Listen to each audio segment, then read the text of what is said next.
Hey, everybody. Thank you very much, Brittany. I want to make sure that everybody can hear me okay and just say hi to everyone. Let's see, I'm going to pull up the participant list there, and does not look like hopefully my video is coming through okay. Voice is clear. Awesome. Okay, a couple things about today's webinar. Security is an absolutely massive topic, and there is absolutely no way to cover all of security within a webinar in Azure. Okay, that would be kind of insulting.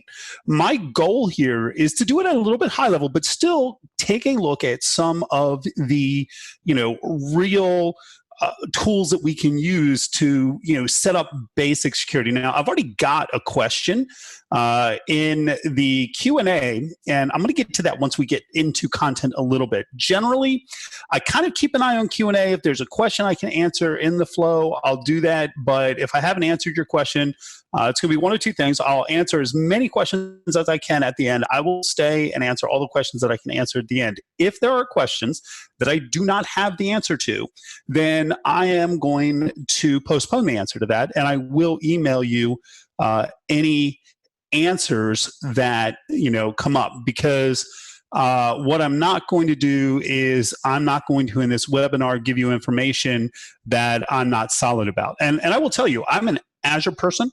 All right, I am not from an InfoSec background. So if you're looking for ways to avoid man-in-the-middle attacks, I'm probably not the best person, and half the people drop off. Hopefully not. All right, so with that said, let's go into this. And the first thing, having said all that, that I'm going to do is, let's see if we can't, there we go. I'm Tracy, and just a couple things here. I am a Azure certified, Microsoft certified Azure Solutions expert, as well as a ton of other certifications. I've been in MCT for over 25 years.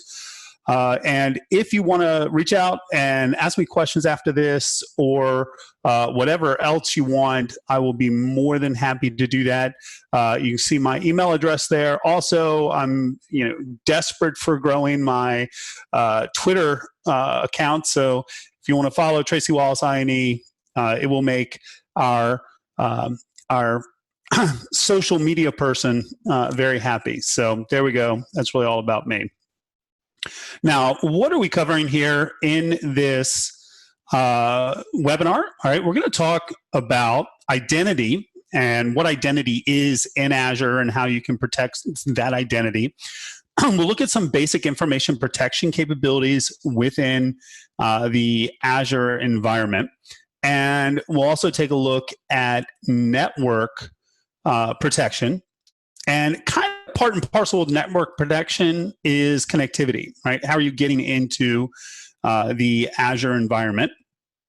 And auditing, what are some of the tools that are available built into the Azure environment that you can use for auditing?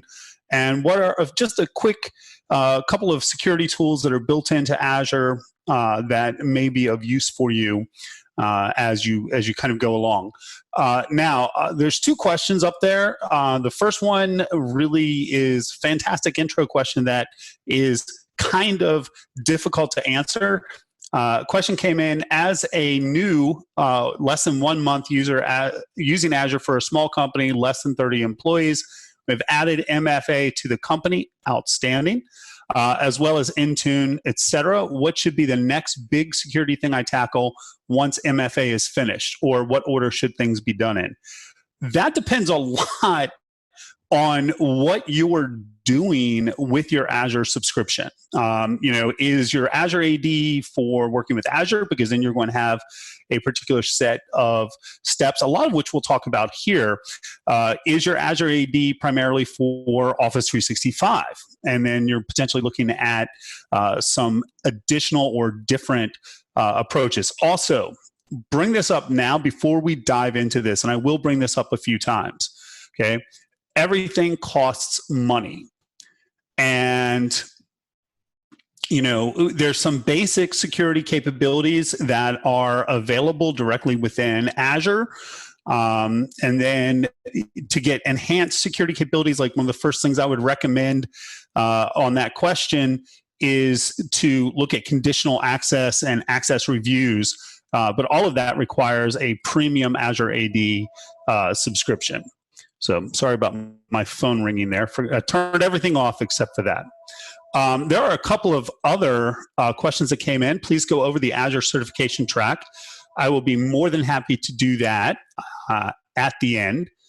And is there anything certificate-based security covered on this list? We will talk a little bit about certificate-based security, particularly when we talk about information protection and protection of information in transit. And I'll also bring it up when I talk about connecting to virtual machines. Now, all right, so Jeremy, you have Microsoft 365 Business. Okay.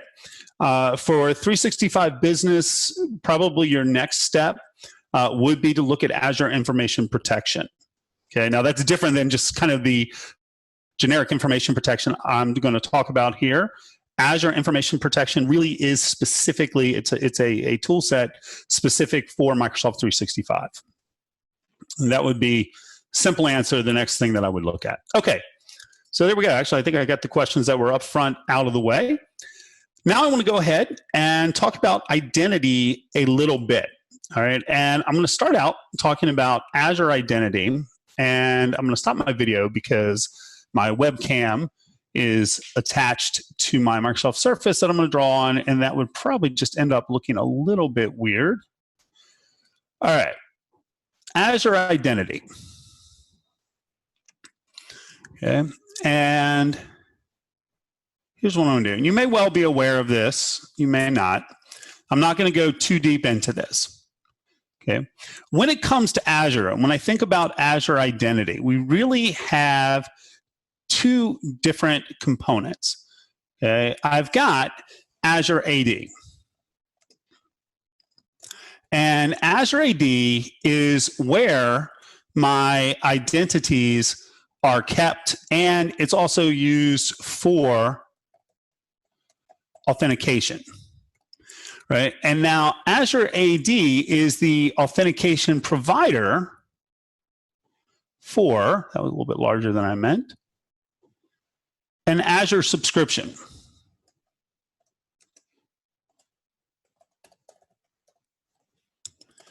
Okay, and if I'm going to work in an Azure subscription, I've got,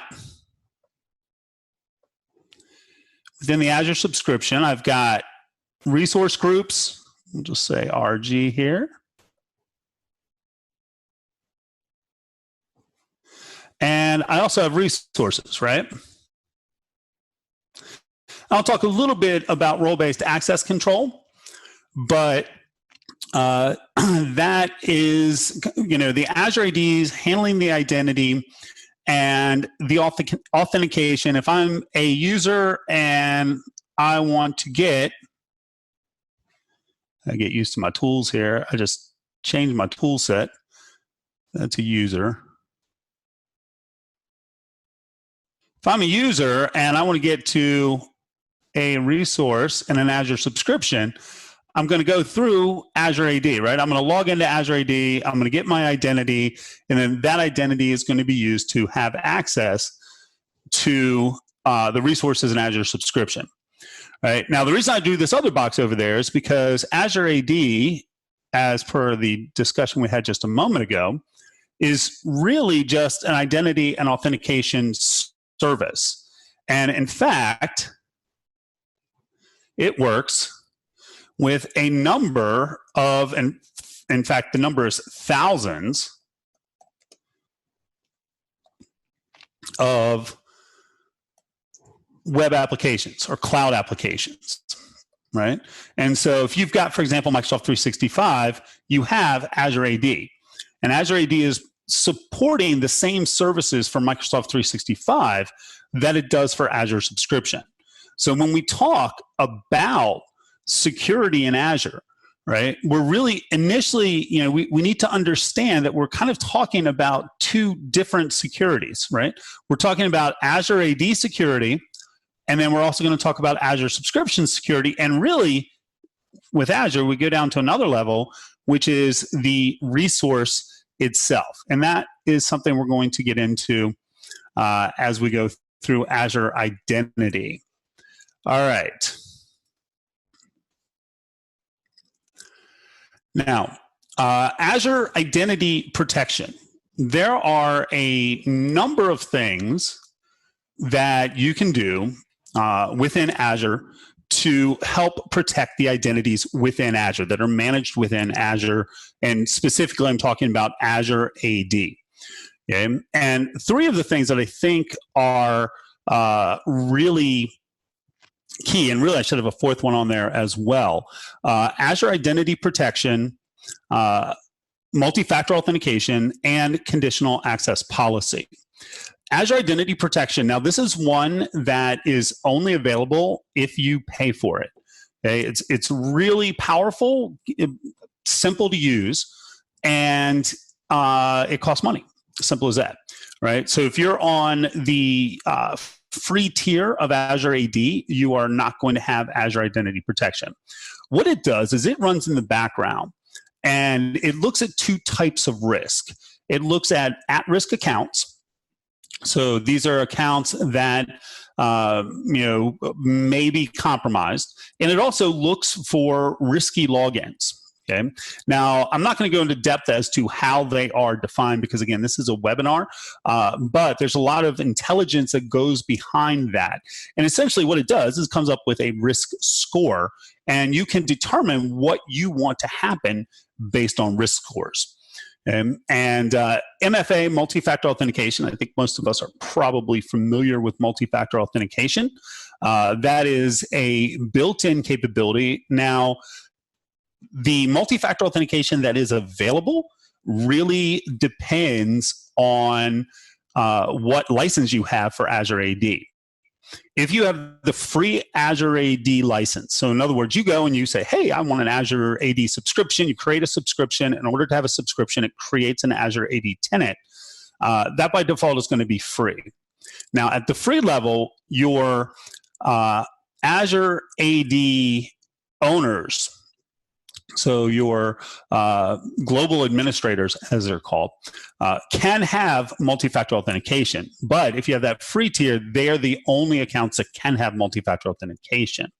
If you have an Office 365, a Microsoft 365 subscription, then all of your users can have MFA. It's somewhat limited relative to the full-out MFA that you get if you are using the premium tier, either of the premium tiers of Azure AD. Again, you're going to pay for those. Azure AD has two premium tiers, Premium P1 and Premium P2. Azure Identity Protection is only available at P2. You also have conditional access policy. This is one that I personally think is really important, is a conditional access policy. And the reason I really like the conditional access policy is because I can do things like control through policy who needs to implement multi-factor authentication. And I can base that on a number of factors. What application are you going to? Maybe what groups do you belong to? What is your identity risk?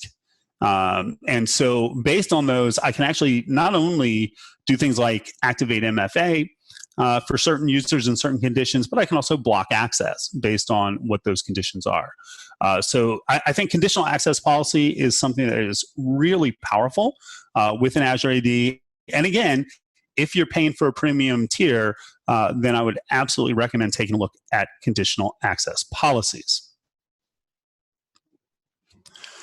All right. Now, I want to talk a moment about Azure Authorization. So we really are talking about Azure here as opposed to other cloud applications such as Microsoft 365. But I will touch on that in just a moment as part of this discussion. Okay, so I am going to once again draw on my screen a bit so you don't see me putting my forehead directly in your screen. And what I want to do is say, all right, we know that I've got Azure AD and I've got Azure. Okay. Now within Azure, from a resource protection standpoint, I have 3 levels. Okay. So let's label things a little bit here, so you don't have to watch my handwriting. So this is Azure AD over here. This is an Azure subscription.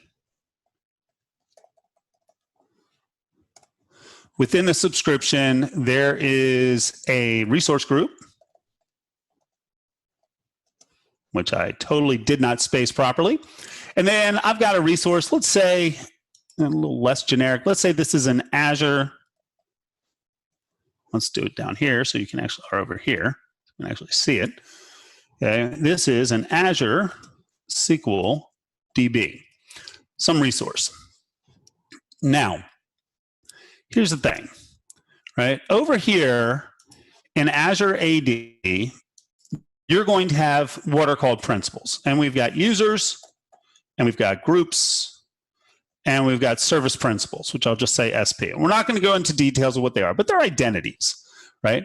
Now, those identities have rights based on RBAC, role-based access control. Sorry for the extremely large arrow there. Okay. So if you're familiar with role-based access control, I can assign a role to you on a level, and then you'll have the rights conferred by that role. So if I give you, let's say, ownership at the subscription level, that means you have ownership of everything underneath down to the resources. Right? Conversely, I could give you contributor on a specific resource, and that would be the only right that would confer. Okay? And it's a pretty straightforward process. And if you have ever actually authenticated or worked with authentication for pretty much anything, then you're probably familiar with that. But what I want to do is I want to talk about the relationship between that authentication, that authorization, and the data tier. I really need to change the size there. Okay.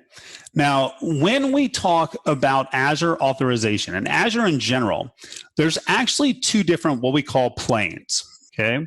Up here, I have the control plane. Okay. Down here, I have the data plane. And this is really important to understand this differentiation, because by default, back to my right size there, by default, these users, groups, service principals, and this RBAC, they apply to the control plane, right? And then you're going to have some other type of authentication to get into the data plane. So, for example, if I've got an Azure SQL database, to get into the actual SQL database, I may have to have user accounts defined in Azure SQL. And I'll talk about, in a broader sense, I'll talk about the access that you need for, let's say, a storage account, right? And then as soon as we're down here in the data plane, that's really moving all of the control of the security out of the hands of Azure and into whatever that system is, right? And so one thing that's pretty cool, though, is you do have some systems, some platform systems that allow you to use your Azure AD authentication down into the data plane, right? And so that's one of the recommendations I'm going to make is, as you look at your resources, as you look at the workloads that you're actually implementing in Azure, how are you protecting those workloads? Okay. Do you need some kind of key value? Do you need some kind of connection string? And you may well, and I'll talk about ways to protect those, right? But I've become a huge fan certain architectures at the platform level that allow me to access data in the data plane without ever having any kind of key value or secret written down anywhere, even in a very controlled environment. So that's just something to keep in mind. Is, we're going to separate out the authentication. We've kind of talked about authentication protection from authorization. All right, let's clear that. All right, now what I want to do is I want to go ahead and I want to demonstrate identity protection. Okay, and to do this,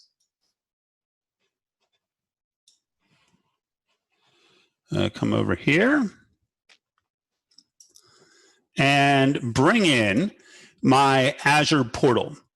Okay, so right now I am in Azure. I'm in the Azure portal. Let's make that a little bit bigger. Hopefully, there we go. We'll deal with that.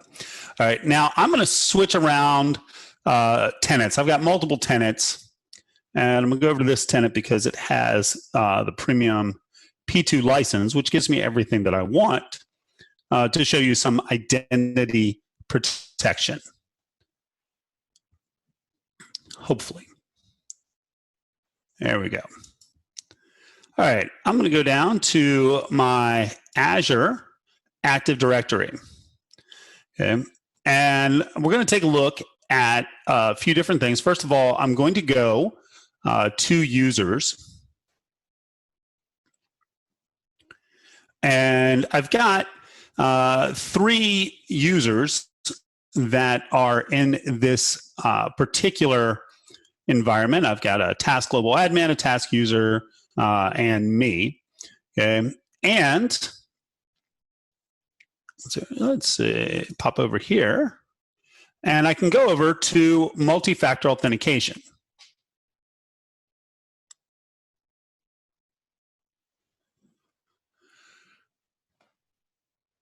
And so I can go in and is the right account. And I've got this ability to manage my multi-factor authentication. So I could, for example, go here to this global admin and say that I want to enable the multi-factor authentication for my global admin. Great. Okay. Now I can do that. What I just did, as long as they're a global admin, I can do that with any subscription. Okay. Now I can also go and there's a bunch of settings and control that I have for multi-factor authentication. I am not going to go into the details of that because that's not really the point of the webinar. But the point is you do have a rather robust multi-factor authentication system, and it's relatively easy to implement. However, if you had, let's say, thousands of users that you needed to control and define multi-factor authentication, there is a bulk update that's actually pretty easy to do now. But there is something that is even a bit better. Okay. And so this is back to my Azure AD. And always have fun finding this. It's under security. There we go. They moved it on me. All right. And nope, there's MFA. Awesome. Oh, there it is. Conditional access. I swear they move this every time I go in there. Okay. Conditional access, this is something that, again, if you're not familiar with, as far as protecting identities, I think this is fantastic. What you can do, and I'm just going to go through a quick policy set. I'm not going to start the policy up because I don't want to mess up my access. Okay. And I'm going to give this a name, and it's going to be demo cap conditional access policy. So I take a policy and I say, okay, who do I want this to apply to? And I can say nobody, I can say everybody, or I can select specific users and groups. So I could if I really wanted to pick on task user. Looks like I probably am going to set this up. All right, so I've got task user. Please do not set up conditional policies for a single person. Okay, and then I can say, okay, what are my cloud apps? What do I want this to apply to? So I can say, all right, this is going to apply to nothing, or every cloud application that uses Azure AD, including the interface for managing Azure AD and Azure, or I can select apps that have been registered with this Azure AD. So I could say things like Microsoft Azure Management, which would control the portal, for example. And it's going to tell me there's all kinds of bad, that's all kinds of bad idea because I may lock myself out, which I have done in the past, but that's okay. All right, so I said, all right, I'm going to apply this condition to one user going into one app. All right, so what's the condition going to be? All right, sign-in risk. Do I want to configure? No, but I could, based on sign-in risk, I could say, okay, this is only going to apply if you have high sign-in risk. I'm not going to do that. All right, device platforms. Mentioned Microsoft Intune. You can integrate with that. So, okay, devices, you can set up locations, either geolocations or based on IP address ranges, specific client apps, and then device state. Actually, this is the one that can integrate with Intune, although it doesn't really do very much right now. This is the important one. Grant. And say, okay, I want to grant access, but right here, the whole point of this little demo, say, look, I'm going to require multi-factor authentication. Okay, and so that means that anytime the selected users use the selected apps, in order to get access to the app, they're going to need to use multi-factor authentication. That's a great, simple way to implement multi-factor authentication. And you can do all kinds of things like dynamic groups, and then use dynamic groups based on user attributes and assign those. Lots of fun stuff, but I'm not going to do any of that. Just wanted to show that to you. Now, in addition to the conditional access, I mentioned identity protection. Okay. Now, I've got identity protection, and I can go and say, okay, what's my user risk policy? Okay, so I could say, based on risk alone. So this is actually similar to that conditional access policy, but it's a bit different. Okay, if I go up and say, okay, I want this to be all users, or select, so I could apply this to specific users, conditions, select a risk level. So I could say, okay, anybody that is high risk user, what I want to do is allow access, but if they're a high-risk user, I want them to require password change. So if they have, old password, whatever, in order for them to get in, I want to require that change. Okay, I'm not going to do that. Sign-in risk, I can do a similar thing. Okay. Conditions, risk level, same thing. High-risk sign-ins. And I can go here and say, you know what? I want multi-factor authentication. Right? And so what I'm really looking at, and I'm not going to spend any more time on this because I have so much to show you, is that there's some very easy ways to lock down identities and to protect identities in the Azure AD environment. And with that, let's continue on.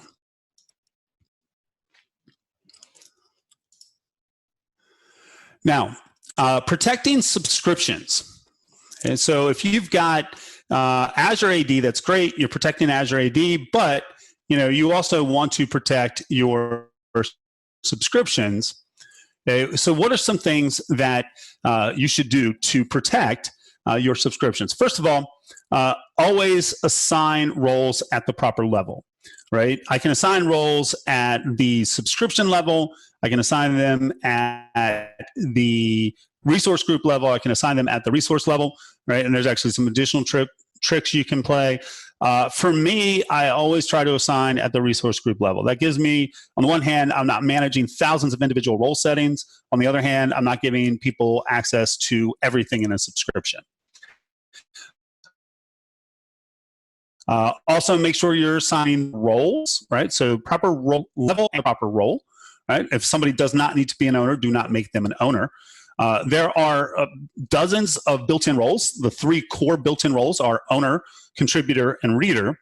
And then there's variations of that for various different resources, specific resources. If those roles are not sufficient, you do have the ability to create your own roles.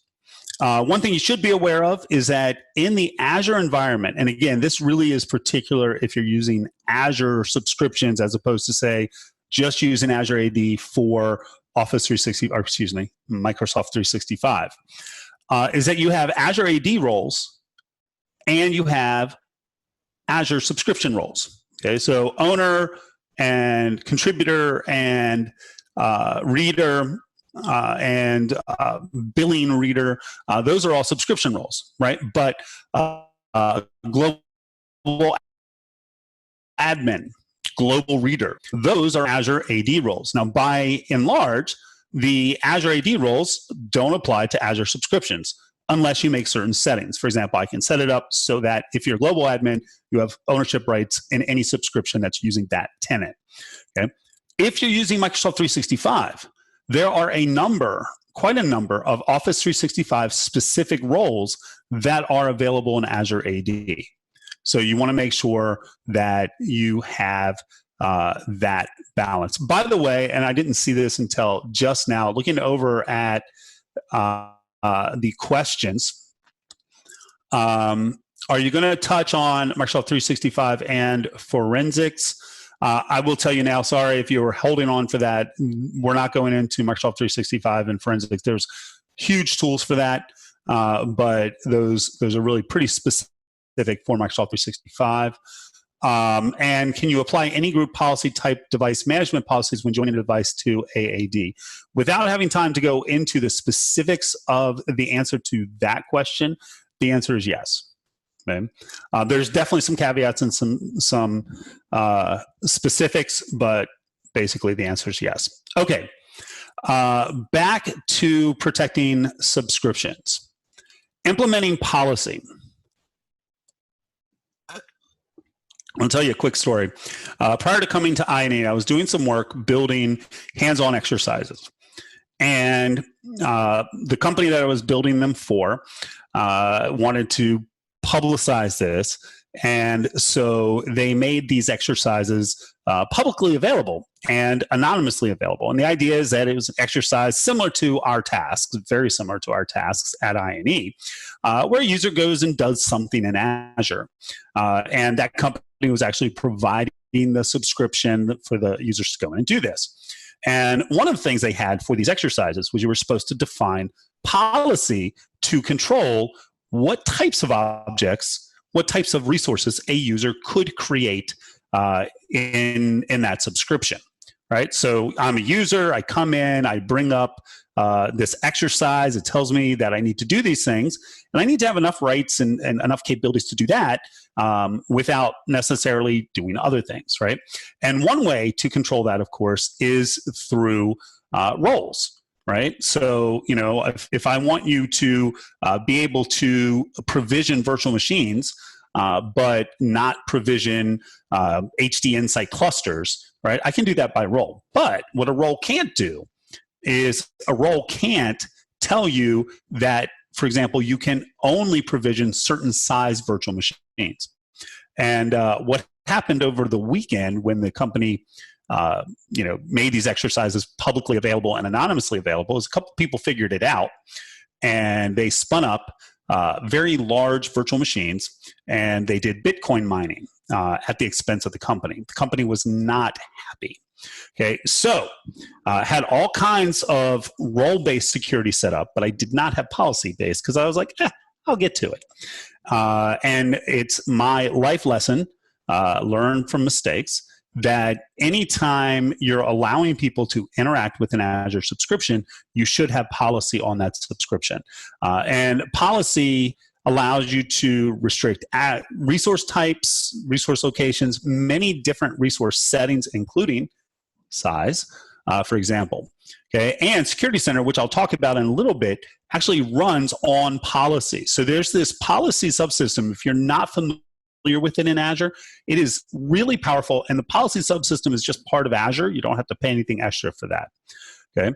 Now, speaking of paying extra, you may want to consider privileged identity management. Now, privileged identity management is actually applied to Azure AD.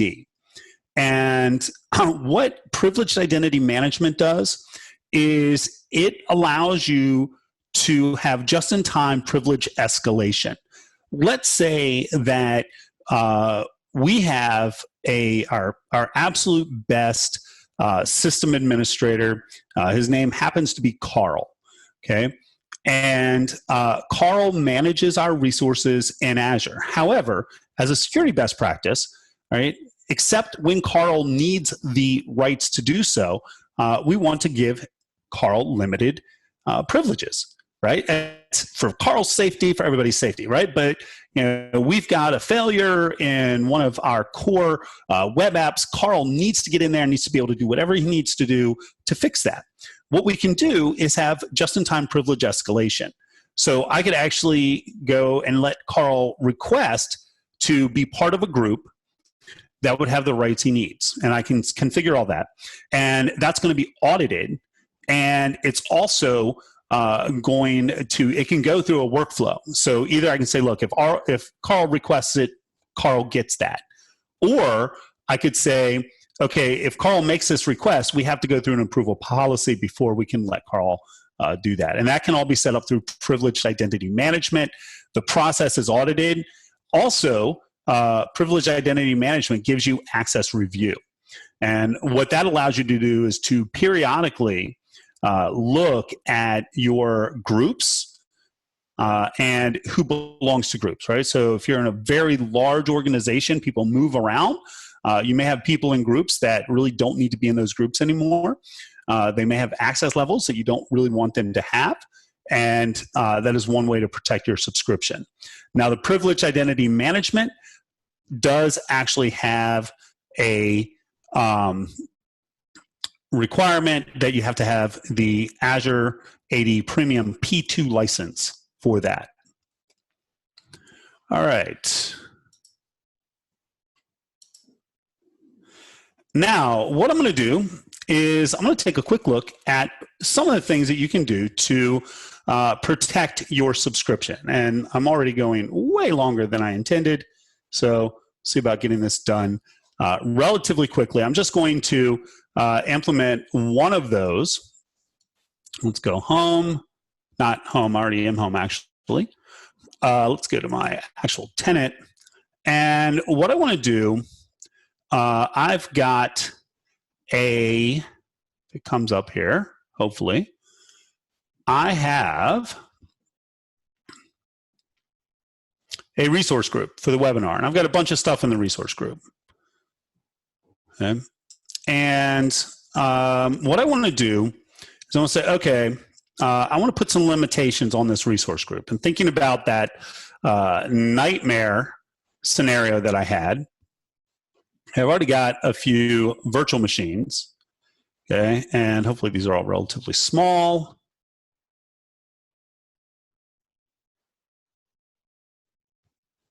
And where's my size? Size, there we go, D2 SV3, awesome. All right, you know what? What I'm going to do is not waste your time on that, but I am going to apply a policy to this web app. To this resource group. All right, I'm going to go ahead and just say, let me assign a policy. Now, the fun thing here is, I didn't practice this one this morning, and they've slightly modified the interface. So this could be fun. All right, so scope. What does this apply to? I'm going to have this apply to this resource group. Okay, I can actually go and I can scope that up. Okay, I can actually scope it all the way up to a management group, but we're going to leave it at the resource group level. All right, I'm not going to have any exclusions. I do need to pick a policy. Now, you can also create custom policies, but I'm just going to go with applying an existing VM and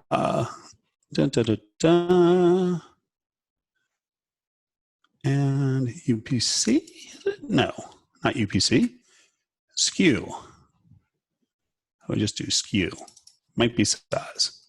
There we go. Allowed virtual machine SKUs. All right, so I want that. That's my policy definition.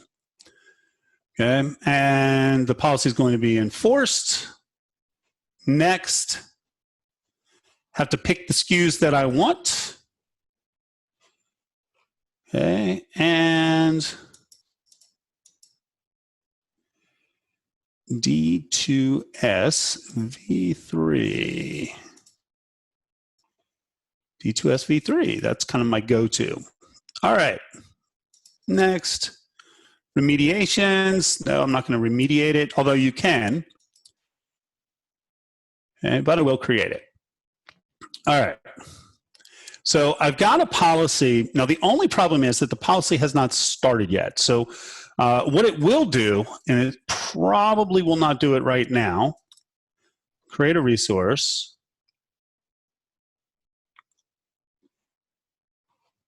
See how fast that comes up.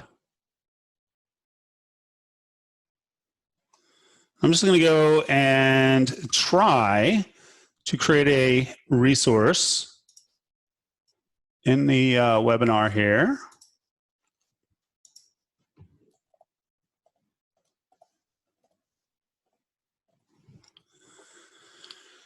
Okay, and let's go. Actually, DS1 V2 shouldn't work.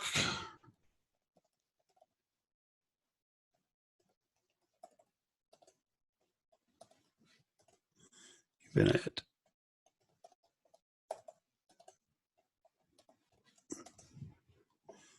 There we go. Okay, everything else, view and create.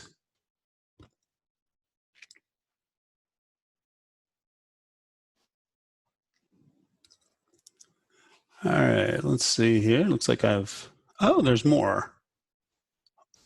All right. Now it says validation passed. Hopefully when I try to create it, it will fail on that, but it will eventually fail. I had not scrolled down, so I had missed a couple of questions. Actually, I'd missed several questions. I apologize for that. Since I am pretty far behind on questions, I'm going to go ahead and save them to the end, but I will get to them. All right. Don't know how I missed those. All right, let's go back. We've got my subscription. And again, more than anything, that is probably a matter of the fact that it takes policy a little bit to filter through. And had I really thought about it, I would have set that up beforehand. Now, what are some quick recommendations? Okay. First of all, implement MFA, multi-factor authentication. If you know, at whatever level your licensing allows you to do that. Implement Azure Identity Protection if you've got the Premium P2. Also, if you've got Premium, absolutely take a look at conditional access. It can be an easy way to really control MFA. That's what I use it for primarily. It can do other things. It's really flexible, but I like conditional access for the application of MFA. One of the cool things with conditional access, by the way, is if you have guest users coming through, you can actually enforce MFA on your guest users through conditional access. Adhere to least privilege. That should be pretty obvious. Hopefully, protect subscriptions with policy, in addition to RBAC, of course, and privileged identity management if, again, you have Azure AD Premium P2. Otherwise, you can't. Use Azure AD in the data plane when possible, right? And the question was the difference between the data plane and the control plane. The control plane is Azure, right? So if I want to, say, provision a virtual machine, I'm going to provision the virtual machine and its settings in Azure, and that gives me a virtual machine. But that doesn't give me access to the operating system directly, although there are some things I can do, like with extensions, right? So I could then go into my operating system. I could connect to a Linux box through SSH, or I could connect through RDP or remote PowerShell to a Windows box, and I could start creating users on that machine. Okay, those users, that identity would be in the data plane as opposed to the control plane, because I'm not going through Azure to do it. Okay, and so you think about the control plane, anything you're going through Azure to do, through the portal to do, or through the Azure command line, that's going to be in the control plane, right? Anything that you're going below that, that's going to be in data plane.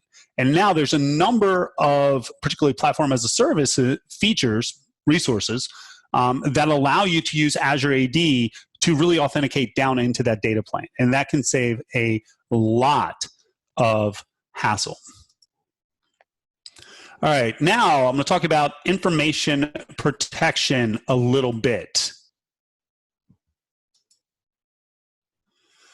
All right, first of all, protect information at rest.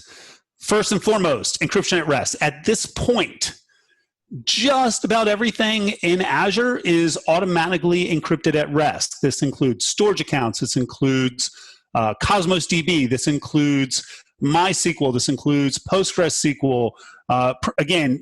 Pretty much anything that's stored. Managed disks that are part of virtual machines. All of that is going to be automatically encrypted. In some cases, you do have some control over that. For example, unfortunately, in Azure SQL databases, you still have the option of turning off transparent data encryption, which I don't think is a good idea. It's by default on, but you can turn it off. In some cases, for example, with storage accounts, you can use your own encryption key, okay, and then you've got a little higher security. Virtual machine volume encryption, okay? In addition to the encryption that you get just for the data that's being stored physically, it's recommended that you use volume encryption on top of that. Okay? If you have a Windows machine, a Windows virtual machine, it's going to use BitLocker. If you have a Linux machine, it's going to use dmcrypt. And you can encrypt the boot volume, the system volume with this, and you can always, of course, use something else to encrypt data volumes, or go ahead and continue to use the built-in volume encryption. But that is definitely something that you want to consider. Manage access. Okay, manage access again at the Azure level, but also at the data plane level. And in fact, I'm going to, in just a moment, demonstrate that. We'll hold that. That's really important, but we'll hold that. Protect connection information. Okay, if you've got, let's say that you are running a solution and you've got a secured Redis cache, okay, or you're running a solution and it involves Service Bus, which is one of the resources available in Azure, and they don't support Azure AD direct authentication. Okay, so you have to have some kind of connection string, right? But what you want to do is you want to make sure that you are always protecting that, right? Protect your connection information. Huge if you have to have it. You don't ever want it in plain text, right? And reality, what you really want to do with that is you really want to implement Key Vault. And that is a simple recommendation that I have in general. Okay, and this is going to be really small, but Key Vault. So if you do have connection information, there's a lot of advantages to using Key Vault. I can rotate keys easily. Key Vault is encrypted. You have the ability to tightly control access through policy, and Key Vault is also audited. So lots of things there. Okay, and another thing that sort of comes up, not going to go too deep into it, but there are lots of tools built into Azure for this. Think about business continuity, right? So implement backups, right? Make sure you are backing up your critical information. Also, look at geographic replication. Most of your data systems, certainly at the platform level, have or soon will have an element of geographic replication.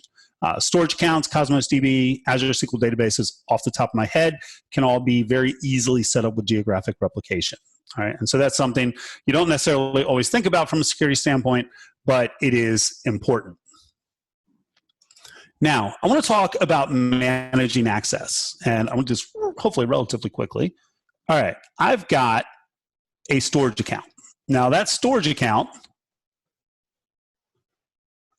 I've got a storage account that's in a resource group that is in a subscription. So this is, we'll just say SA, RG for resource group, and sub for subscription.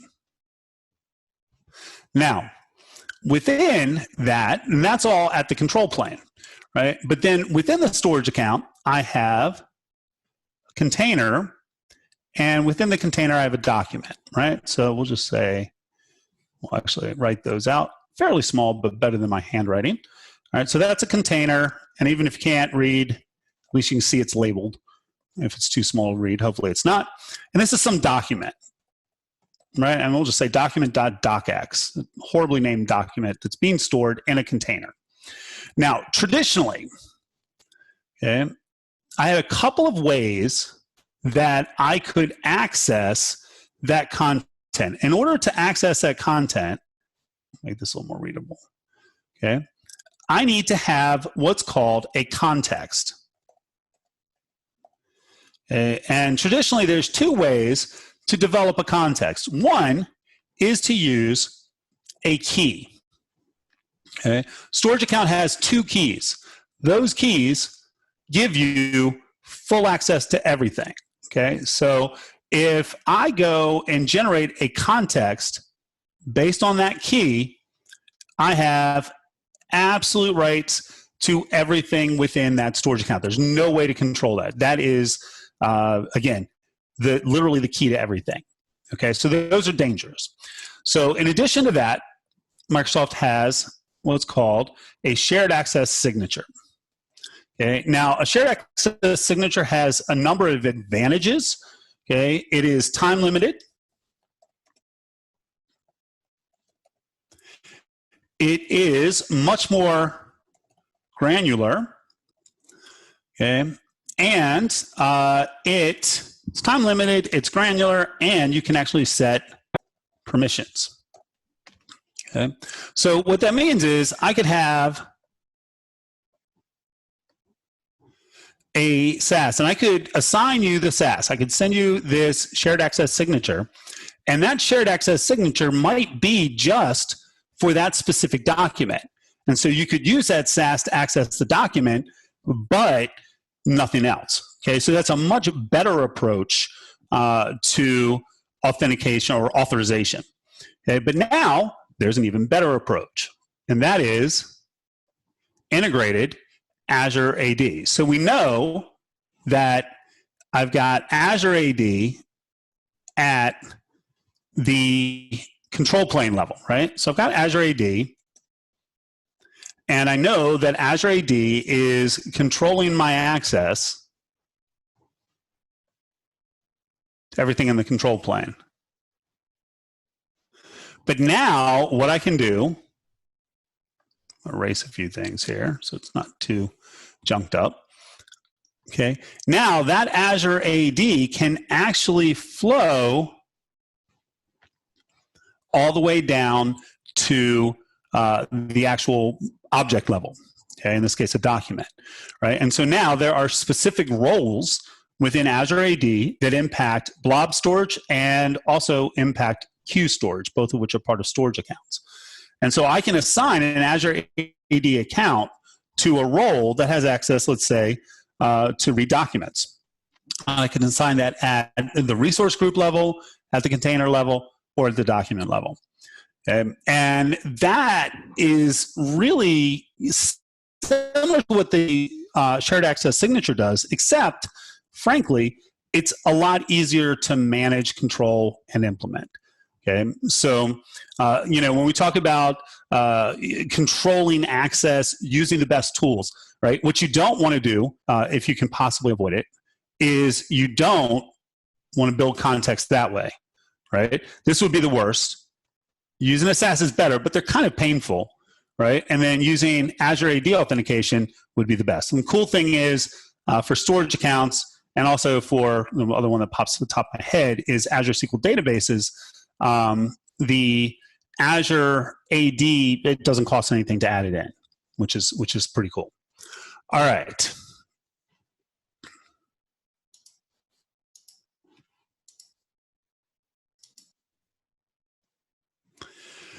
All right, protecting information in transit.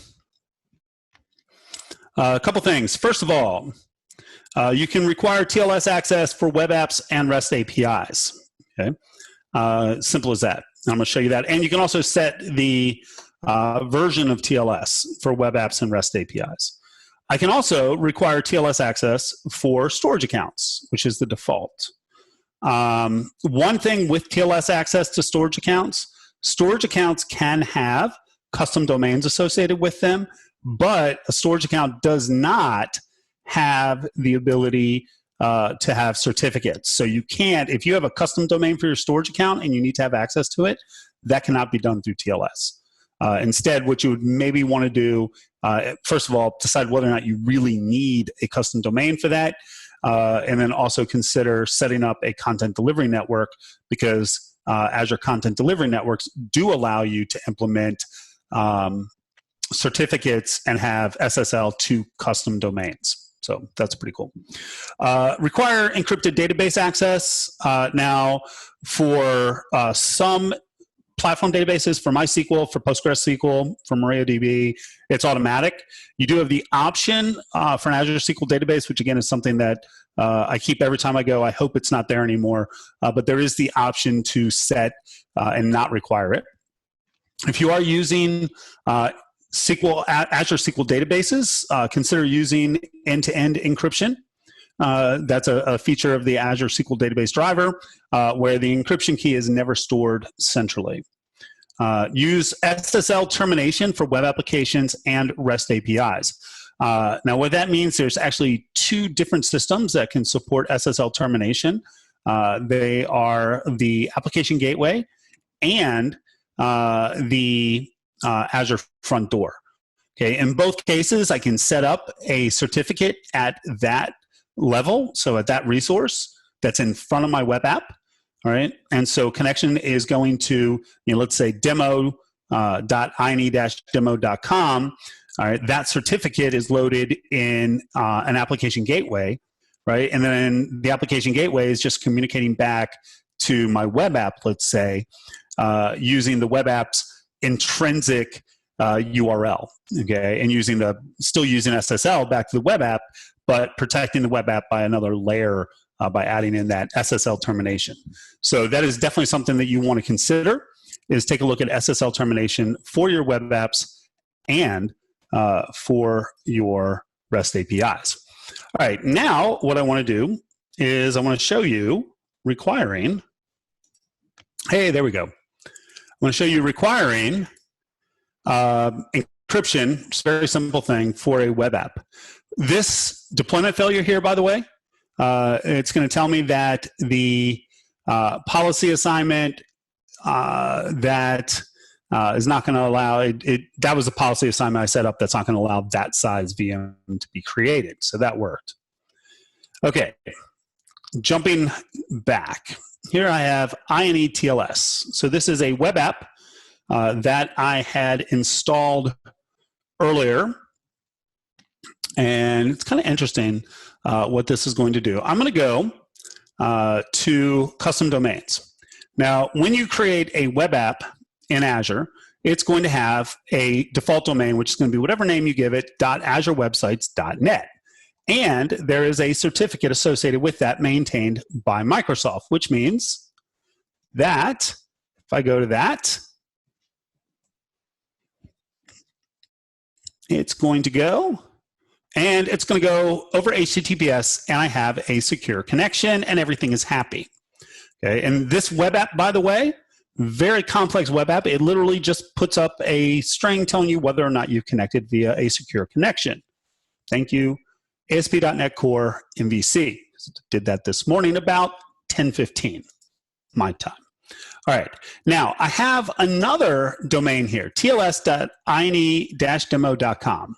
Now that is a valid, fully qualified domain name. I manage that INE demo DNS zone as an Azure public DNS zone.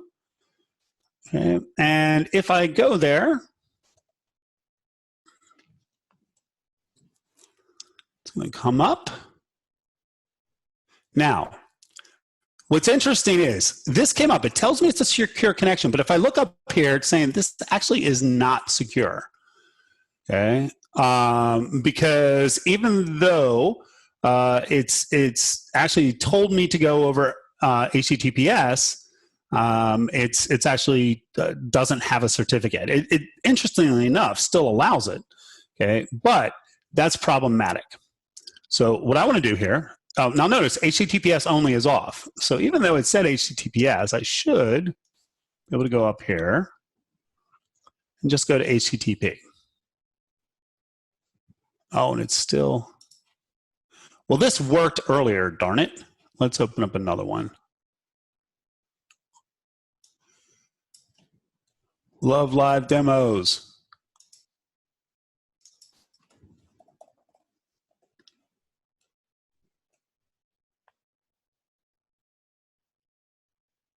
It is still forcing me over there. Try one more time. Open in private window.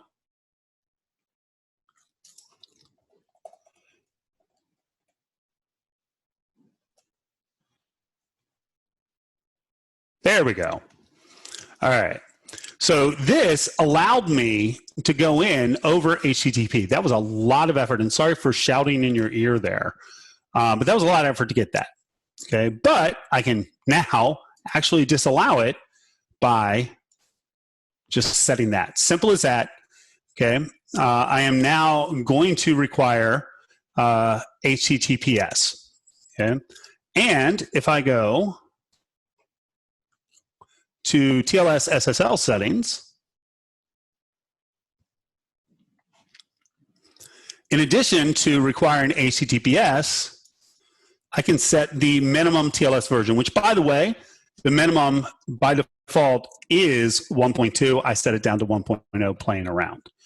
Okay, so that's just one example of how you can protect your information in transit. And as I said, most everything that's being stored is not only by default, but only stored encrypted. Everything, at least by default, is being stored encrypted. All right. There we go. Requiring TLS for a web app. Now, the next thing I want to talk about is limiting virtual machine access. Okay. Now, I'm going to draw things out just a little bit here, as is my want. Okay. Let's say that I have someone over here that wants to access. This is going to be some user over here that's not currently in Azure, right? And over here, I've got Azure. Is not quite keeping up with me. Okay. And within Azure, I've got a virtual network. And within that virtual network, I have a virtual machine. So we're just going to go and say VM here, keep it simple. Okay. And that user needs to get to that VM. Well, how are they going to do it? Right? Because they're not in Azure. So this is Azure here.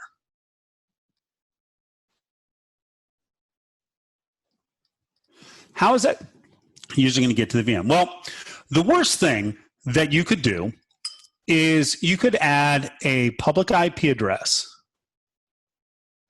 to that VM with no restrictions, right? And so then that user says, cool, now I can get to that public VM. But of course, and I can get in there, and if it's, I can get on port 22, port 3389, from anywhere, port 1433, whatever port I need, I've got it, right? But of course, so can everybody else, right? So I can have all these bad actors.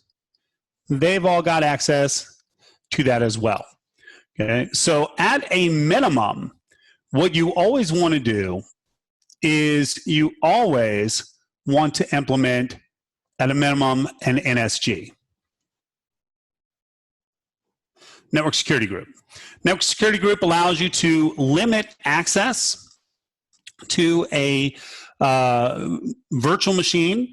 And it's a very simple firewall, and if you're not familiar with it, it uses a 5-part, what's called tuple, source IP address, source port, the protocol, the destination IP address, and the destination port. And you can allow it or not allow it, and they have both incoming and outgoing, and also priorities. So you can set up rules, but the point is you're going to use the NSG as a really simple firewall to say, okay, yeah, we're going to allow 3389 to come into this Windows machine from the outside, but only if you are coming from a particular set of IP addresses. And I'll talk in a moment. This is definitely going to be a long one. Sorry. We'll talk in a moment about controlling network access. I'll try and pick up the pace a little bit. But there's also ways to do this so you're never going across the public internet, and that's the best. Okay, but that would be one thing. Now, a variation of NSG is something called just-in-time access. And you can set just-in-time access up through Security Center. Now, in order to use just-in-time access, you have to have the standard version of, or the standard tier of Security Center, and you have to have the virtual machine enrolled, which is per virtual machine off the top of my head in the East US, $15 a month. So this is not something, JIT access is not something that's free. Okay, but what that allows you to do is, if I know I'm going to need to access the VM through its public IP address, okay, I can go in and set up just-in-time access and request it.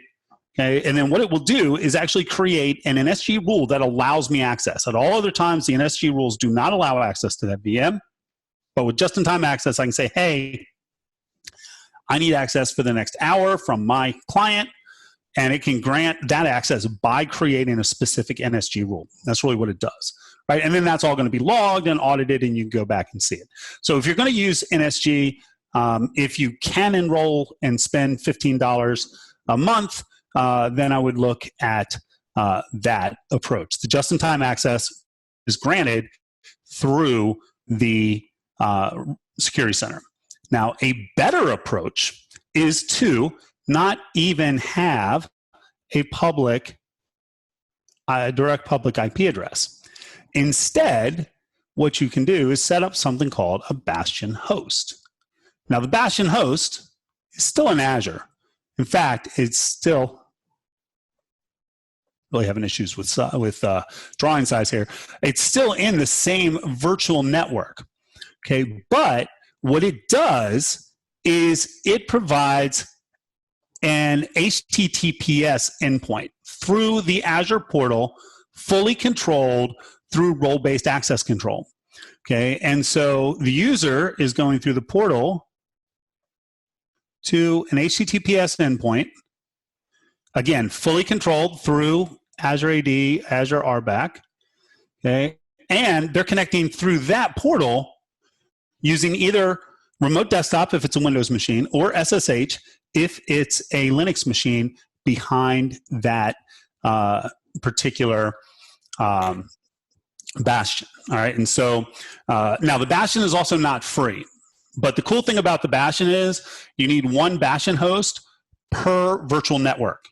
So I could actually have 20, 30 virtual machines on the virtual network and have one Bastion host. I'm paying for that, but controlling access to all of them. All right, and what I'd like to do, hopefully, this is going to all work out here. So I would like to show that to you.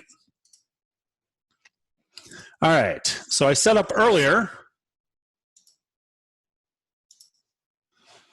a Bastion host. I was going to do some firewalling with, but I'm going to skip that because that's going to take way too long. All right, it should be on this guy.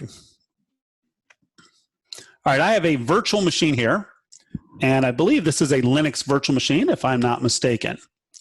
Okay, now in this case, I did set it up with a public IP address, and I could get to it via the public IP address. But what I want to do is I'm going to say I want to connect via Bastion. So it's okay, let you do that. And I'm going to connect as student, because that's the actual account. And by the way, you absolutely can use key-based and should use key-based access. It's just quick and dirty demos, a little easier to use a password for my Linux boxes. But now I am connecting up to my Linux box using SSH, but I'm going through a web interface. Make this a little bit bigger. Going through a web interface. Nope, it does not want to get bigger. For that, right? And so if I wanted to go PS aux grep WA agent.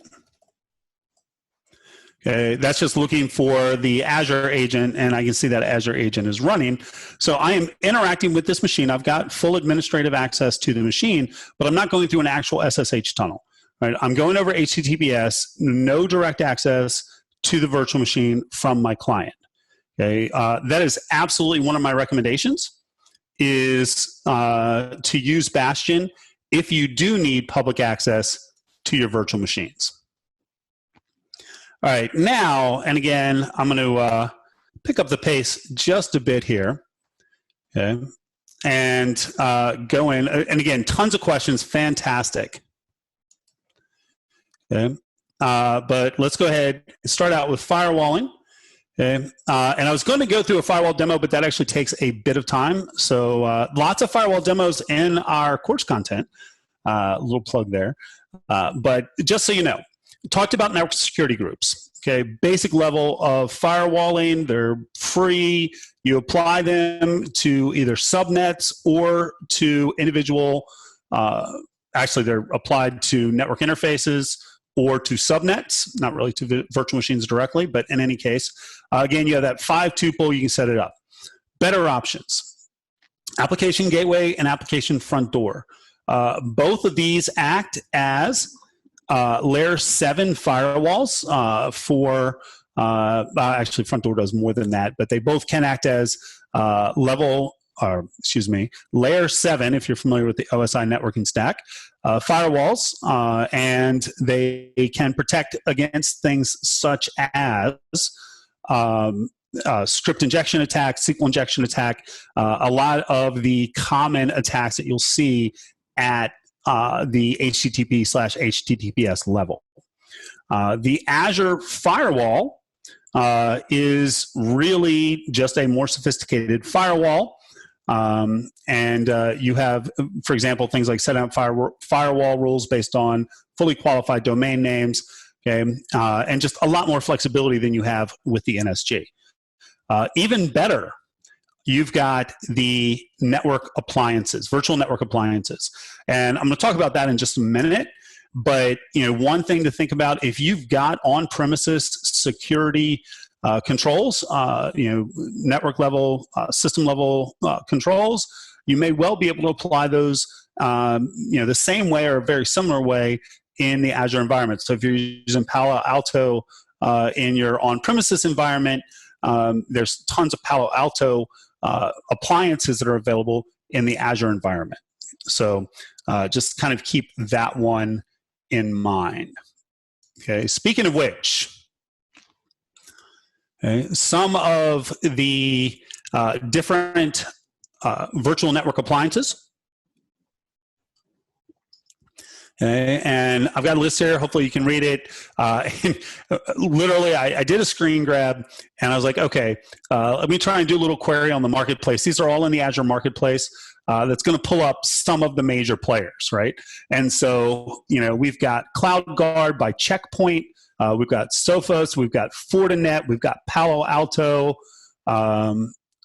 Positive Technologies, ThreatStop. There's Cisco. Didn't get in there. So there's over 20 templates, and I think 21 was the number of templates, and over 25 virtual machines. I think there's like 28, but I figure this will hold up, right? So there are right around 50 different existing virtual appliances that are certified, and they are in the Azure marketplace, right? And so if you're looking at moving over to Azure, and again, you've got a big, Fortinet investment. You've got licensing for that. You have, the corporate cultural understanding of it, right? Then you have the ability to go ahead and implement those, right? And so, for example, I want to talk about how you might implement that for a secure networking infrastructure, right? And so let's say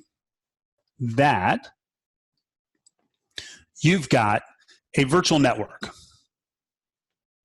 okay? And that virtual network is divided into two subnets. Okay, I've got an edge subnet, perimeter, whatever you want to call it, DMZ, just call it edge. Microsoft likes edge. And then I also have backend. Okay, so, in the back end, I've got a number of servers. Maybe I've got some database servers. Whoa, that's a very thick database server. I've got some database servers, some API servers. Okay, might even have a web app there. All right, on the edge, maybe I have a web app. Maybe I don't.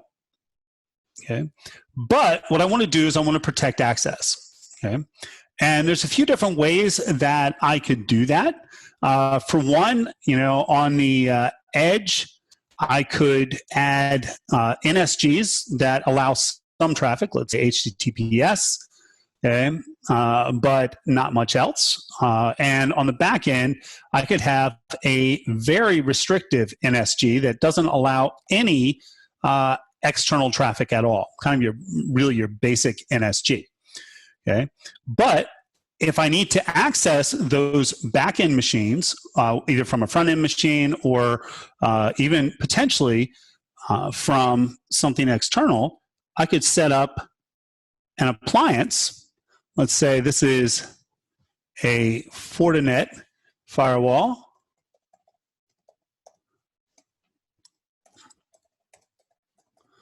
Okay, and that firewall might be the only thing that's got a public IP address, and I'm using it.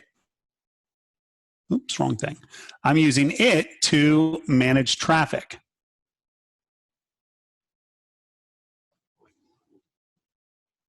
There we go. Okay. And I literally, if I, depending on what I need, I could set up another, if I don't want to just rely on NSGs, then fine, I could set up another, Fortinet here or any other,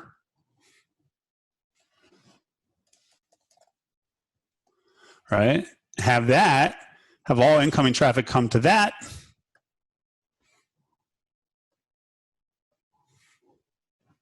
Whoa. There we go, with a very squiggly line, right? And so the point is, and again, I'm not going to go and say, okay, here's exactly how you design this. But, if you're a security expert and you're thinking, okay, this is a basic architecture, right? You've got your more permissive firewall that's at the edge. You've got a much more restrictive firewall that's between the edge and the back end, the intranet, whatever you want to call it.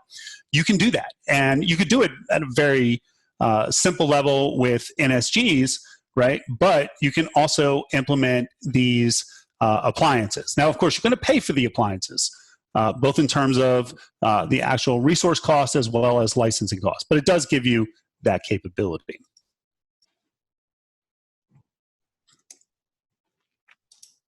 Oops. Let's do that.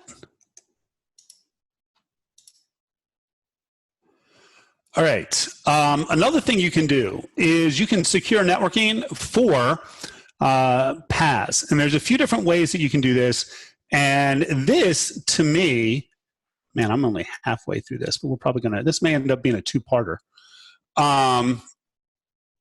For me, one of the coolest things that Azure has added over the last several years is service endpoints, right? And one of the problems that I've always sort of had with Azure Platform as a Service, let's say that I've got an Azure SQL database, right? So this is a SQL DBA or SQL DB.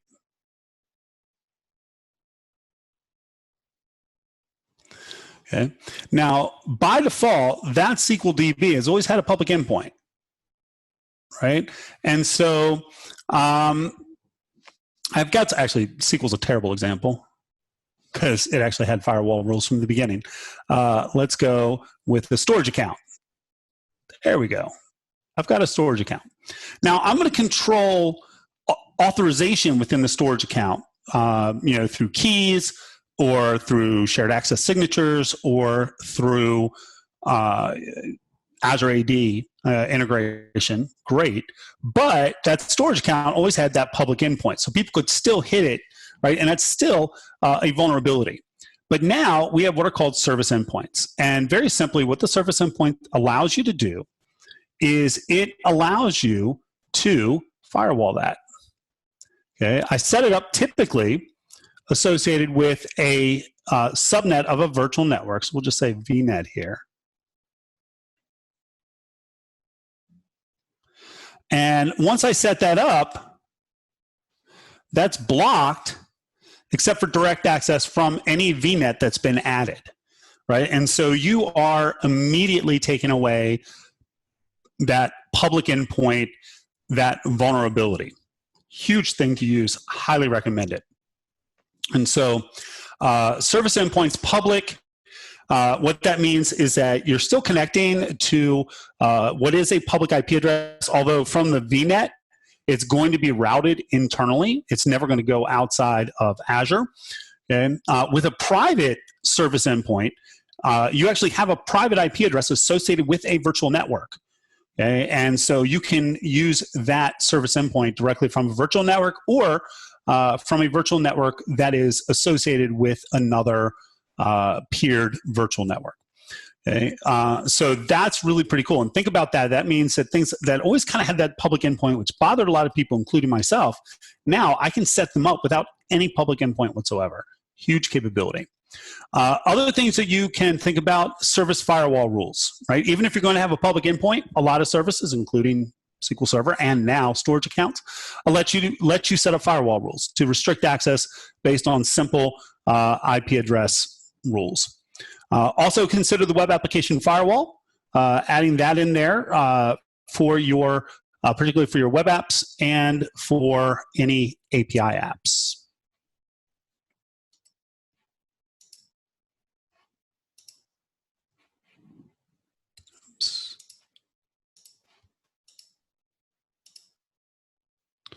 All right, now what I want to do is I want to demonstrate a service endpoint. Okay, and I don't even remember what I know I set up a service endpoint and I know how to get to the service endpoint. I just don't remember what that service endpoint was. All right, go back here to my dashboard.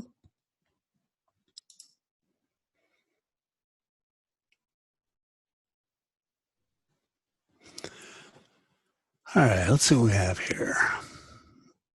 Do I have a storage account? Did I give myself a storage account? I did. I've got all kinds of storage accounts. Okay. I'm going to go into a storage account. And I've got the storage account, webinar, diag 149. Does not matter what it is.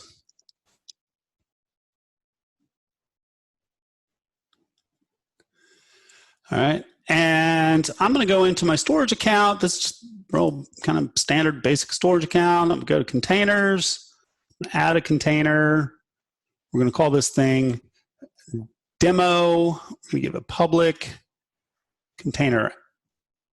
I'll give it, doesn't really matter. It totally doesn't matter what I do.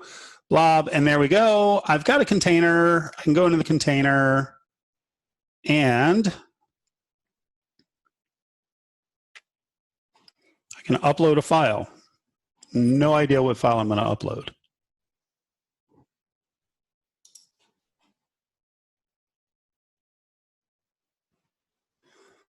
So I do have to apologize. I'm going to talk to our folks about having a part 2 because this really ended up being significantly more than I thought it would be, which is usually what happens when I demo stuff. There's a cover letter. There we go.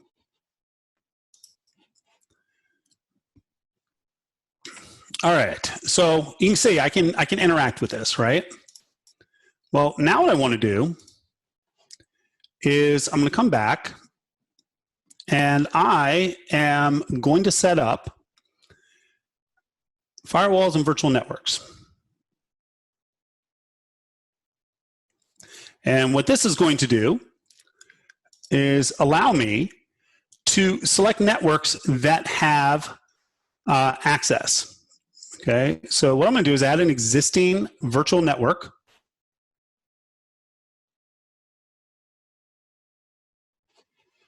And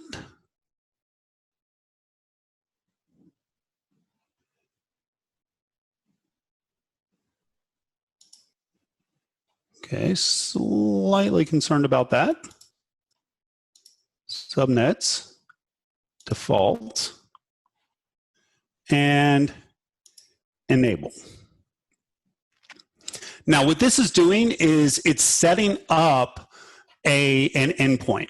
Okay, service endpoint, and there's 2 parts to it. First of all, that subnet needs to be able to access storage accounts, and that's the first part. We're saying, okay, I'm going to allow this subnet to access service accounts that are associated with storage. Then I have to say, okay, cool, let me go ahead and set that up for the storage account as well.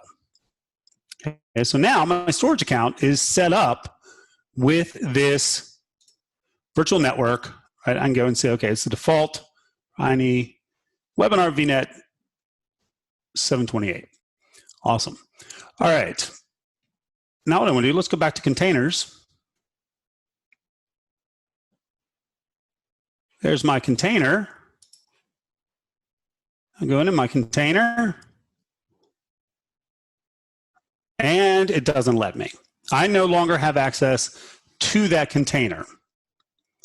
Okay, but if I go to webinar VNet, and I really hope I have something on this virtual network, and I probably don't.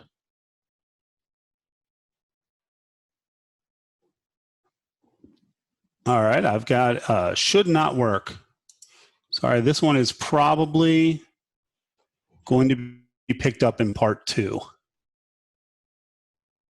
Yeah, because that put it in East US 2, that's why. All right, let me just really quickly, let me do it with this one really quickly. I didn't look at the location. All right, and we're going to call it here, and I'm going to kind of break this up, and I'll do connectivity, auditing, and tools in another one because we're already at an hour and a half, and I do want to get to questions. All right, let's go ahead and just set this up really quickly. Same thing. This one's going to let me actually do it.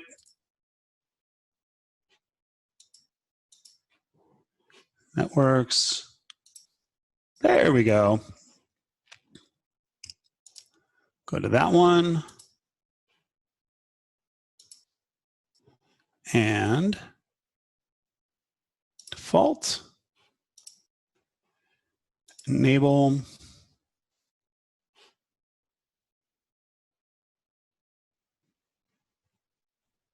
Oh, okay. Well, there you go. Looks like I'll do this one again too. It's really cool. My apologies, but what happens is I will be able to, long story short, I will be able to get to that storage account. from a virtual machine that would be on an allowed virtual network. My apologies for not having that set up exactly right. Although, again, here's my out. I go through pretty much the same demonstration and several different of the course videos throughout our content. So there you go. I'll take my botched demo there and try to sell you something from it. All right. Before I go on, and again, apologies if you were here specifically to talk about auditing or connectivity options or to look at Security Center. We'll definitely see about getting that, in an upcoming webinar. But what I want to do now is I want to take some time to really take a look at some of the questions. There's so many questions that are open. I would really like to go ahead and go through those. Okay. So this is going to be recorded. We're already an hour and a half in. If you need to take off, totally get it. I do want to say thank you for coming out. Also, well, actually, there's one I'm going to get up and talk about. All right. Question here. Please go over the Azure certification track. Absolutely. I'll just pull that up really quickly.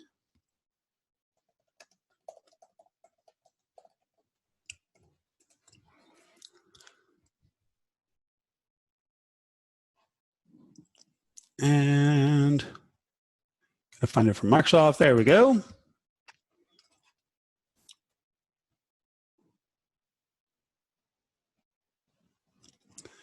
Okay, and all role-based certifications.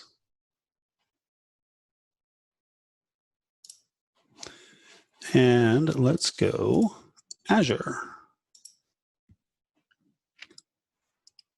Okay. Here are all of the Azure certifications. I want to point out a couple of these, okay, that this is particularly germane to. Okay. Here, the AZ500, Microsoft Certified Azure Security Associate. I'll get to that in a moment. The Azure Administrator Associate and the Azure Expert. Azure. Oh, good grief. That was interesting.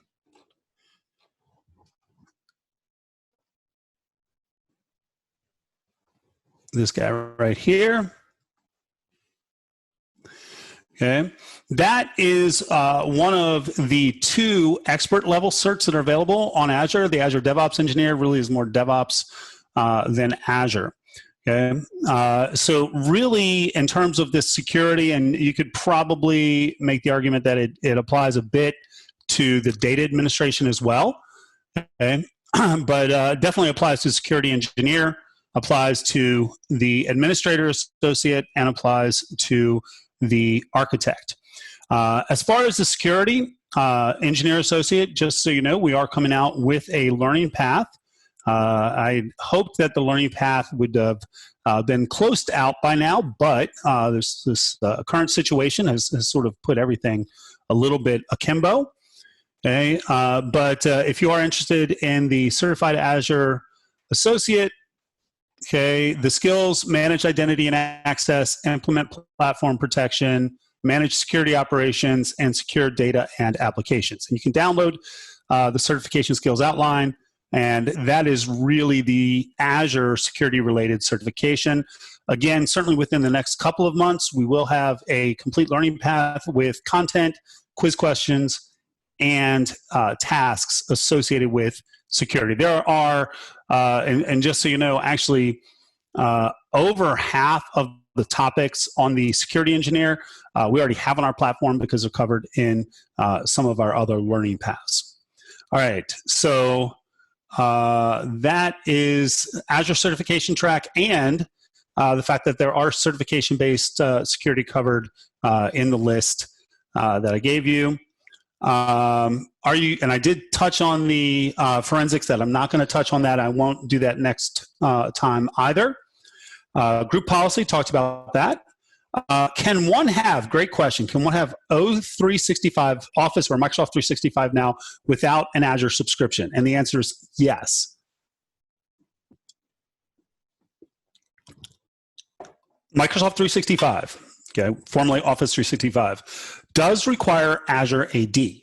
But if you go and you sign up and you create an Office 365 subscription, it will create an Azure AD tenant without an Azure AD subscription. Okay? And so that's really what it is, and as simple as that. The control plane and data plane, hopefully I covered that, right? That's going to be the control plane are those things that are Azure resources and what you do with those. Data plane is going to be the stuff that, think about at the OS level, think about the actual data in a database. That's all data level. Okay. When we work with scheduled tasks to run PowerShell to Azure, should we not use MFA, or is there another way to use it? You should not use MFA with scheduled tasks. What you should use with scheduled tasks is you should use service principals. And the reason you should use service principals is because service principals support certificate-based authentication. Okay, so you have to have that certificate installed on the machine that you're running it from in order to use service principals. But that's a key aspect. If you're using Azure Automation, when you create an automation account, it automatically creates a service principal with a certificate that it uses to authenticate. And I would definitely say take a look at that. All right, great question. Next question, again, this is from an hour ago. You probably forgot you asked it.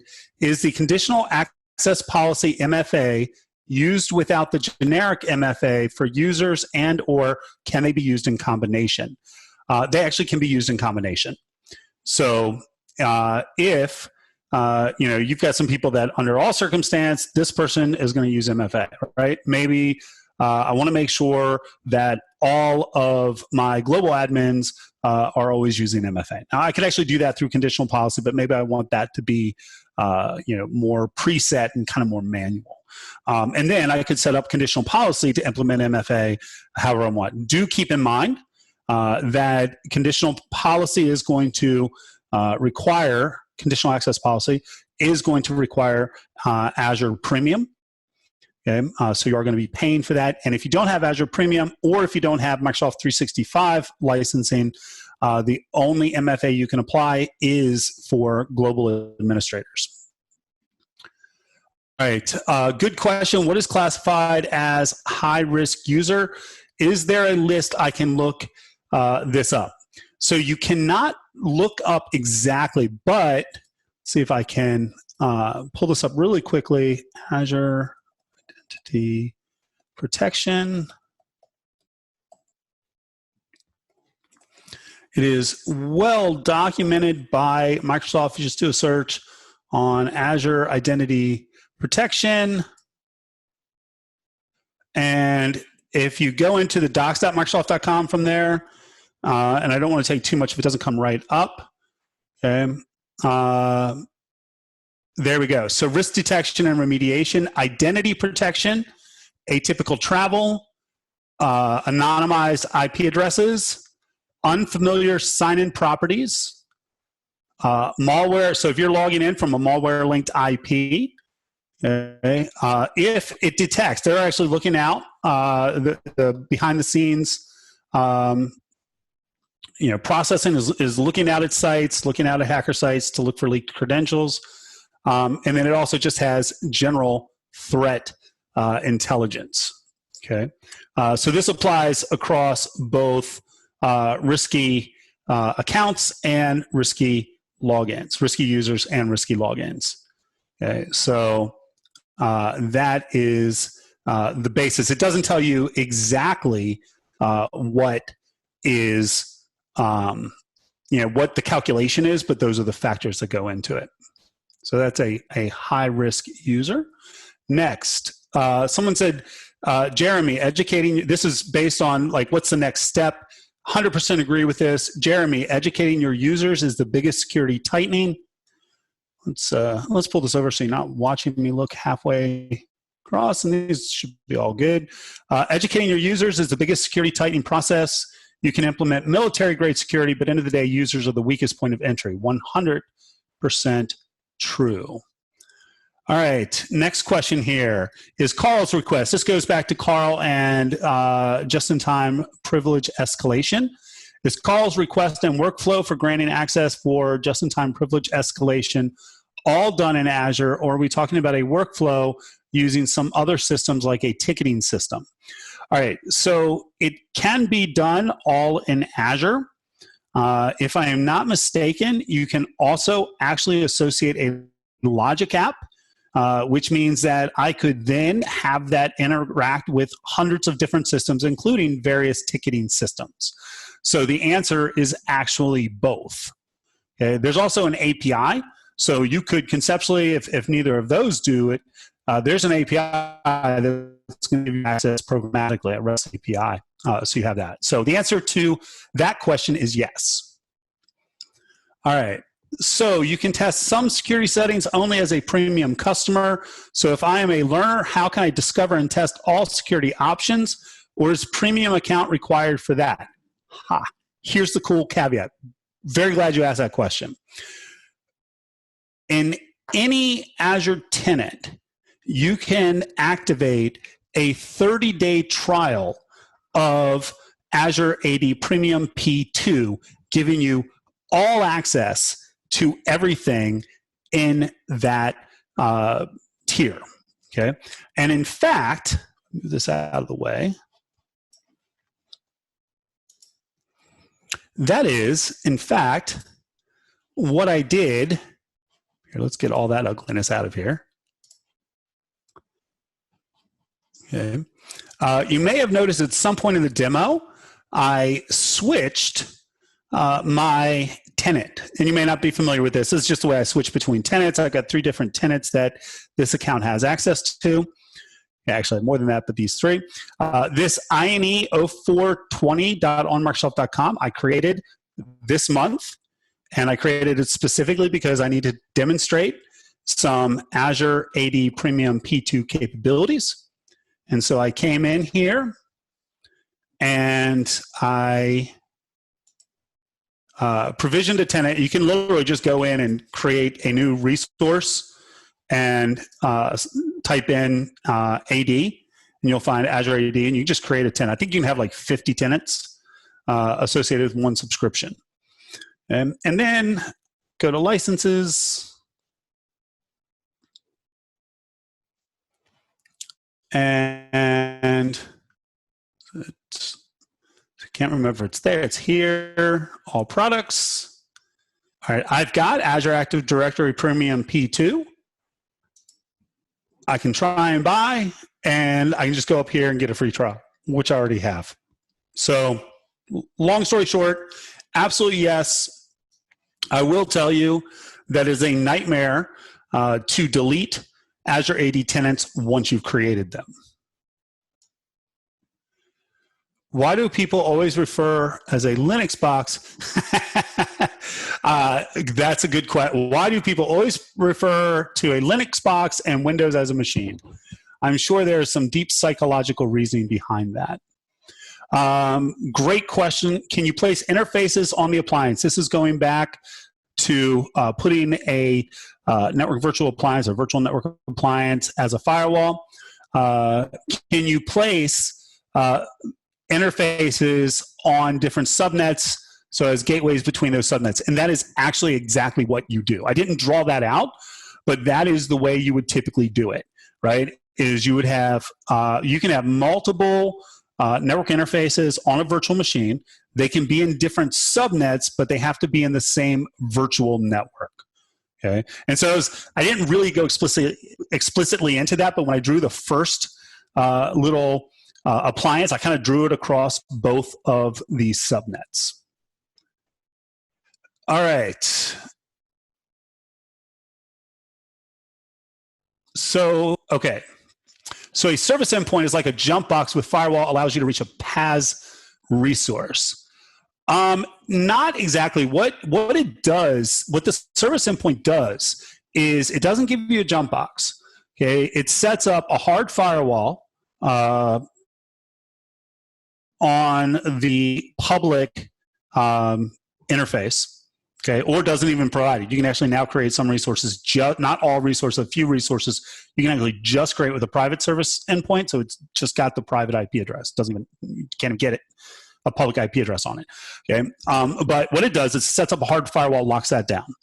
Okay, and it also sets up internal routing so that your virtual network that you set up is actually going to, requests from that virtual network are going to be optimally routed to that PAS resource. All right, how often do you keep the course updated, considering Azure is constantly changing? So as often as we can. Right now, I came in about a year ago. I'm really building the Azure side of that platform up from there was a little bit, but effectively nothing.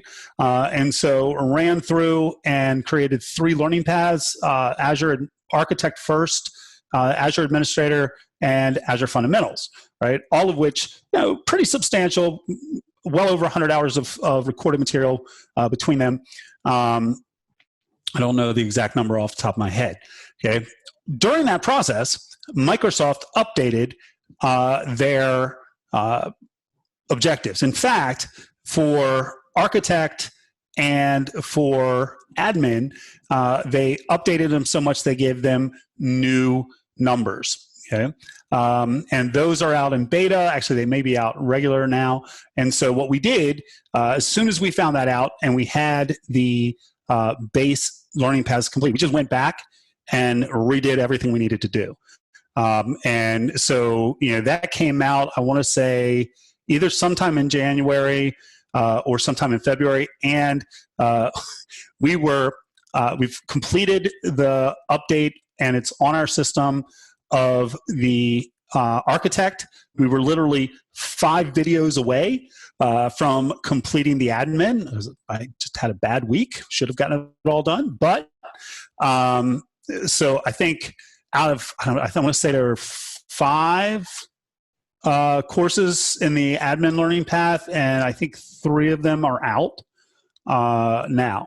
And the thing is, once we get that out, oh, and by the way, the fundamentals has updated too. We looked at that, and that's on my list. Once we get the fundamentals updated, once I get the get this security learning path, right, then really at least once a month, I'm going to be looking across all the learning paths, see if they're being updated, look at what we have to do to update. So it's not going to be real time, and I can't guarantee that, hey, we'll be updated before those changes hit, or we'll be updated, within a month's time. But my goal is to always have our content updated before those changes are actually put into effect. Sorry, that was long-winded. Do you include the publishing dates of each video? No, we don't. And the thing is, the reason for that is, and we looked at this on our Cisco side, there are videos from 4 years ago that are still absolutely relevant. And there are videos from 6 months ago that are no longer relevant. And so really, our commitment is to work on, always kind of trimming what content we've got, and making sure that it is as relevant as possible. And that's also, we've got absolutely great customer service folks, and we certainly do our best to find that content that's no longer relevant. But also, hey, if you happen to find a video that just simply, this is no longer relevant and it's in a path that it should be, just send us a quick note, and we'll get that, into the pipeline to get updated as quickly as possible. What is the best way to access public Azure resources from VNet resources and hosts? Definitely, the best way to access public resources from VNet resources and hosts is the service endpoint. Simple as that. And again, service endpoints are pretty much everywhere. That one's an easy one. All right. Does the Azure Expert Cert cover the Engineer Cert modules? Most of them. Okay.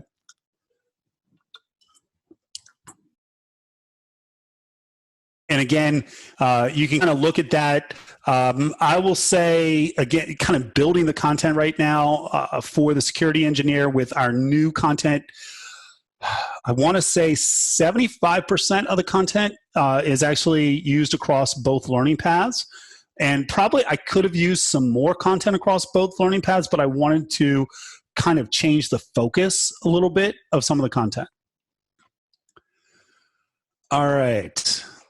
What is a good practice for remote users in regard to Azure MFA setup? Should it be set up at VPN login level, or applying it after VPN login is good enough? That is a really good question that has many layers. And I will tell you, I am going to take that away. I'm going to give you kind of a brief answer on it, right? But I don't want to give you an off the top of my head full answer. I don't want to try to, because it can be a complex question. Okay. First of all, right, if you're talking about a VPN user, you are a guest user, and you're talking about Azure AD, you are almost certainly talking about some kind of federated solution. I would assume you are. In that case, it is entirely possible you will be applying the MFA at the federation level. Okay, and for example, you said, well, maybe you've got, if you think, okay, I've got a partner user, they have a VPN into our office. They VPN into our office. They have to log in there. Once they're in our office, then they have access to Azure resources.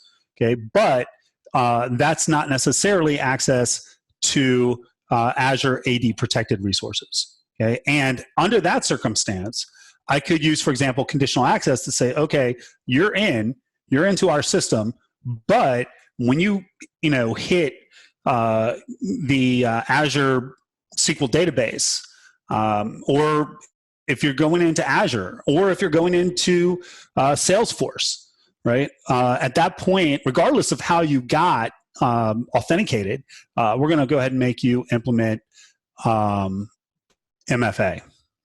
Okay. And I know and again, I'm going to give you a little bit more of a, or I should say a little less off the cuff. I'll make sure we hold that question. I will email that to you. But that's kind of off the cuff, and hopefully that gives you a good idea of how that's implemented. How do you solve the nightmare and delete the Azure AD tenant? Well, what you do is you've got to get some incense and some myrrh, which may be a little hard to get. Okay, and you need to build a ceremonial fire pit out of clay. That clay, I forget the region it has to be from. It has to be from some region. And then put the incense and myrrh in there.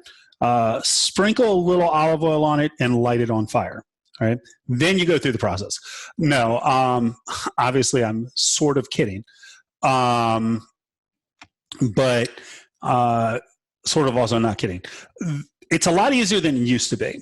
Okay. And conceptually, it's not that hard, but there's two things that are going to get in your way of deleting it. One, if you went and activated that trial subscription, any licenses that you have associated with an Azure AD tenant will prevent you from deleting the tenant. And you can't delete the trial license. All right, you have to wait for, it ends up being about 3 or 4 months for that license to go away. Then you might be able to delete it. The other, and there's some other hoops, but the rest of the hoops, except for one, are relatively straightforward. They're pretty well handled now. The other issue, and it's the bigger issue, and it's always been the issue, is that when you create an Azure AD tenant, even if you have nothing to do with Microsoft Office or Microsoft 365, there are several Microsoft 365 apps that will typically self-register in your tenant. And you typically, through Azure AD, cannot delete those apps. You have to go through a whole other interface. It's I can't remember what the interface is. You have to go through as the right user, that separate interface, delete the apps, come back to Azure, delete the user that you had to use to delete the apps, and then you might be able to delete the Azure AD tenant. So really the simple answer to that is you submit a request ticket. That's how I've done it in the past. And that was even on the free tier. We have one of the paid tiers of support now, but on free tier support, at one point, this was probably about a year ago, I got frustrated. I finally just sent in a ticket. I got a response that seemed ridiculous. Is there any update? Last question I see, maybe, or is there one more? No, last question. Is there any update we can subscribe to so that we can be informed when you update a certain video without a video within the learning path? Yes, and I haven't been great about this yet, but I'll make sure that we do get on there. Follow me on, what is that thing? Twitter. That's what that thing is. And all of the updates are going to go out on Twitter. And really pretty much simple as that. All right. I think I have handled all of the questions. You're very welcome for my time. Love doing this. Hopefully this has been useful for you. Again, I'm going to have to, after this, talk to Brittany to see about rearranging my webinar for next month to finish out 3 topics, and probably be shorter than this one. But we'll look at a couple of demos, and also we're going to look at network connectivity. We'll look at auditing, and we'll look at some tools. And I will get fixes for those demos that didn't quite go right for this one. So thank you all very much for being part of this and for spending some time with us. And as many of you said, stay safe, and hopefully reach out.